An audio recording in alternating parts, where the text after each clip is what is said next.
உத்தரகண்டில் ஏற்பட்டுள்ள கடும் நிலச்சரிவு காரணமாக ஆன்மீக சுற்றுலா சென்ற தமிழகத்தைச் சேர்ந்த 30 பேர் சொந்த ஊர் திரும்ப முடியாமல் தவித்து வருகின்றனர்.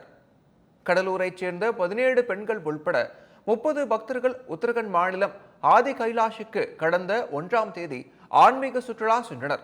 இதனைத் தொடர்ந்து உத்தரகாண்டில் உள்ள பல்வேறு ஆன்மீக தலங்களையும் பார்வையிட்டனர்.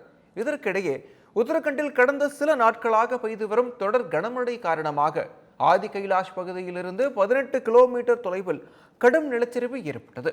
இதனால் ஆதி கைலாஷுக்கு செல்ல முடியாமல் சொந்த ஊருக்கும் திரும்ப முடியாமல் 30 பேர் கடும் அவதியடைந்து வந்தனர்.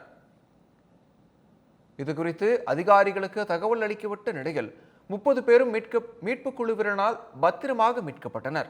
அவர்கள் அனைவரும் இன்று ஹெலிகாப்டர் மூலம் சொந்த ஊருக்கு அழைத்து வரப்படுவார்கள் என தெரிவிக்கப்பட்டு உள்ளது.